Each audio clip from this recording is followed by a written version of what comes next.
굿모닝 큐티 가족 여러분. 요즘 낮에는 80도, 90도를 육박하는 참 뜨거운 한 주를 보내고 있는데요. 성도는 말씀으로 우리의 삶을 해석한다고 하지 않습니까? 그래서 우리에게도 인생의 추위와 더위도 하나님의 말씀으로 해석하며 그 가운데 주시는 주의 은혜를 누리며 능력 있게 살아가는 성도가 되는 것 같습니다. 베델교회는 하나님께 붙들려 삶의 추위와 더위를 기쁨으로 살아오셨던 은퇴 목사님들을 초대하여서 내일 아침 조찬 모임을 가지려고 합니다. 맛있는 음식과 신나는 전통 게임을 준비하였다고 합니다. 내일 오전 헵시바 예배 끝나고 7시 30분에 베델에 다니시는 모든 은퇴 목사님들을 교회로 초대합니다. 오늘 함께 부를 찬송은 419장 구주여 광풍이 불어입니다. 다 함께 2절을 찬송하겠습니다. 구주여 떨리는 내 맘 저 풍랑과 같아서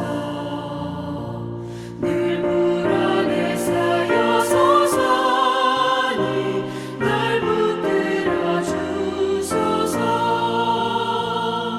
세상의 풍파가 나를 삼키려 합니다. 지금 죽게 된 날 돌아보사 곧 구원해 주소서. 큰 바람과 물결아 잔잔해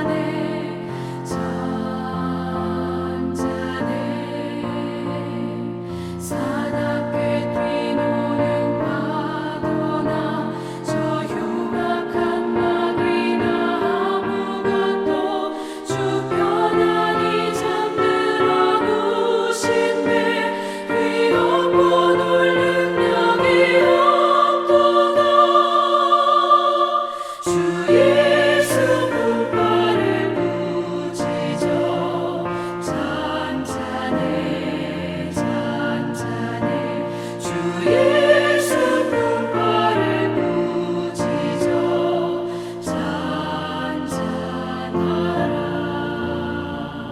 아멘. 오늘 묵상할 말씀은 마가복음 4장 35절에서 41절입니다.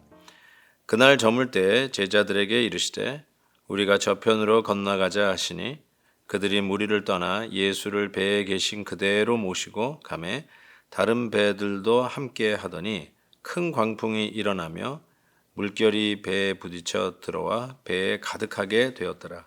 예수께서 고물에서 베개를 베고 주무시더니 제자들이 깨우며 이르되 선생님이여 우리가 죽게 된 것을 돌보지 아니하시나이까 하니 예수께서 깨어 바람을 꾸짖으시며 바다더러 이르시되 잠잠하라 고요하라 하시니 바람이 그치고 아주 잔잔하여지더라.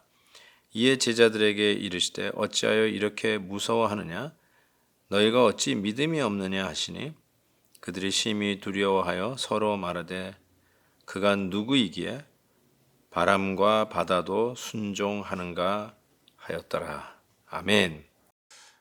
예수님은 바람과 바다도 잠잠하게 하신 하나님이심을 오늘 본문은 우렁차게 외치고 있습니다. 저는 이 본문을 볼 때마다 우리에게 주시는 참 중요한 교훈이 있다라고 생각합니다. 방금 말씀드린 것처럼 우리의 인생에도 더위도 있고 추위도 지나가지 않겠습니까? 봄, 여름, 가을, 겨울이 있고 때로는 참 험난한 계곡을 통과해야만 또 다시 푸르른 잔디로 나아가는 그런 기회도 얻게 되지 않겠습니까? 저는 오늘 말씀 속에서 예수님과 동행하는 삶에도 예외는 없다라는 것을 가르쳐 줍니다. 예수님은 우리의 인생에 항상 무지개만 약속하신 분은 아니라고 하는 우리 아이들이 잘 부르는 찬송가에도 그런 가사가 있죠. 오히려 우리 주님께서 약속하신 것은 비가 오는 날이든 참 추운 날이든 날씨가 좋지 않은 날이라 할지라도 내가 함께 하겠다는 약속은 했어도 네가 가는 길에 항상 좋은 날씨만 주겠다라고 약속하신 것은 아니시죠. 오늘 주님과 함께 배에 있었던 제자들이 주님이 함께 타고 가는 배인데 아니 이게 웬일입니까? 주님이 있는 배에 풍랑이 온 것입니다.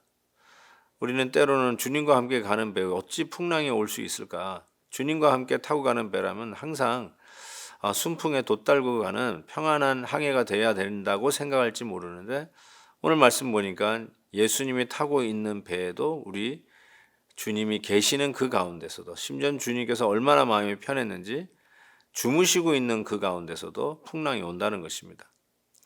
자, 이 풍랑이 왔을 때 우리에게 여러 가지의 반응들이 나타날 수 있는데 한 가지는 주무시고 계시는 예수님을 보고 아니 어떻게 예수님은 우리가 지금 당하고 있는 이 환란에 관심이 없으실까?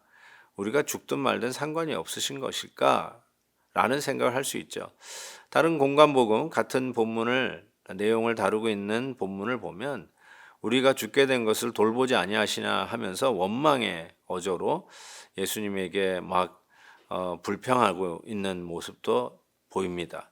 정말 주님께서 우리를 사랑하지 않으신가요? 우리가 때때로 삶 속에 어려움이 닥칠 때마다 이러한 마음을 하나님 앞에 표할 수 있을 것입니다. 아니 주님과 함께 동행하는 길에 왜 이런 일이 생깁니까? 왜 하필 이런 어려운 문제가 우리 가정에 터집니까? 왜 건강의 문제가 늘 하나님 앞에 열심히 부지런히 섬기고자 하는 저의 가정에 하나님이 이런 일들을 허락하십니까? 하고 답답해야 할 수가 있다는 것이죠. 분명한 것은 주님과 함께 가는 길에도 풍랑이 닥칠 수 있다. 이거 꼭 명심하시고 두 번째는 그 풍랑 가운데 예수님이 주무시고 계시는 현장이 있을 수 있다. 예수님이 우리를 전혀 관심이 없어 하시는 것 같고 신경도 안 쓰는 것 같고 사랑하지 않는 것 같은 이 체감이 되지 않는 그러한 상황이 우리에게도 있을 수 있다라는 것이죠. 그때 예수님께서 이 잠에서 깨어나셔서 하신 말씀이 40절에 보니까 어찌하여 이렇게 무서워하느냐 너희가 어찌 믿음이 없느냐라고 묻습니다. 믿음이라는 게 뭘까? 내가 자고 있다 할지라도 두려워하지 마라. 내가 자고 있는 것 같고 너에게 관심이 없는 것 같이 느껴지는 상황이라 할지라도 내가 너희를 결단코 놓지 아니하고 너희와 함께 있음을 믿고 의심치 말라는 것이죠. 그리고 나와 함께 가는 길에도 풍랑은 있을 수 있다. 오히려 풍랑을 헤쳐가는 것을 약속했고 풍랑 속에도 내가 너와 함께 풍랑을 맞이할 것이다 라는 약속은 하셨어도 전혀 풍랑이 없는 탄탄대로가 너희 앞에 열릴 것이다. 그런 약속은 하신 적이 없다라는 말씀이죠. 문제는 우리에게도 그와 같이 어려움이 있고 우리가 그렇게도 원하고 기도한 대로 응답이 오지 아니하고 생각하지 않는 다른 방향으로 우리의 삶이 더 꼬이는 것 같고 더 어려워지는 것 같을 때도 혹 있을 수 있지만 분명한 것은 우리 주님이 지금 함께 당하고 계시다는 사실을 기억하고 힘낼 수 있기를 바랍니다. 이 일도 어쩌면 하나님의 영광을 위해서 허락하신 일일 수 있습니다. 그리고 오히려 우리의 믿음을 한층 업그레이드하기 위해서 더욱 성숙시키기 위해서 허락하시는 시험의 관문일 수도 있다라는 생각을 해봅니다. 그제 우리가 생각해봤던 것처럼 하나님의 말씀을 받을 때 잠시 기쁨으로 받았다가 세상의 염려, 근심, 재물의 욕심 때문에 열매 맺지 못하는 이 가시밭에 떨어진 씨앗에 대해서 우리가 생각해 보지 않았습니까? 어쩌면 지금 풍랑이 지금 일고 있습니다. 우리의 삶 속에 기대치 않은 일들이 다가오고 있습니다. 어떻게 반응하시겠습니까? 오늘도 말씀을 받았을 때 세상적인 그런 가시에 찔려서 열매의 기운을 얻지 못하는 자가 아니라 오히려 주님이 함께 계심을 믿고 담대히 믿고 나아간다면 상상할 수 없는 열매를 우리 주님께서 우리에게 허락하실 수 있다고 분명히 믿습니다. 사랑하는 성도 여러분, 바람과 풍랑을 잠잠케 하실 수 있는 분은 우리 주님이십니다. 여러분의 삶 속에 지금 큰 바람이 폭풍이 불고 있나요? 아주 산더미와 같은 파도가 우리의 집을 덮칠 것 같이 지금 달려오고 있나요? 기억하십시오. 그 바람과 바다를 향하여 명할 수 있는 분, 그리고 즉시로 순종할 수밖에 없는 그 권위를 가지신 분은 저와 여러분이 믿고 계시는 우리 주 예수 그리스도십니다. 그분께 오늘도 기도하며 바람이는 저 세상을 향하여 담대히 나아가는 저와 여러분 될 수 있기를 주의 이름으로 축복합니다. 하나님 아버지, 맞습니다. 한 주간도 얼마나 참 힘들고 어려웠던 한 주간을 보냈는지요. 주님이 우리와 함께 하지 않으셨으면 우리가 오늘도 이 자리에 있을 수 없음을 고백합니다. 담대한 마음으로 풍랑이 일고 바람이 몹시 불어도 흔들림이 없이 무서워하지 아니하고 주님이 나와 함께 하심을 믿고 믿음으로 나아가는 저희들 되게 하여 주시옵소서. 예수 그리스도의 이름으로 기도하옵나이다. 아멘. 내일 헵시바 때 뵙겠습니다. 김한효 목사님과 함께하는 아침 영상 메시지에 성도님들이 함께 참여할 수 있는 이벤트를 엽니다. 가족 큐티를 주제로 직접 촬영한 사진을 보내주세요. 그중 선정되신 한 가정에는 소정의 선물을 드립니다.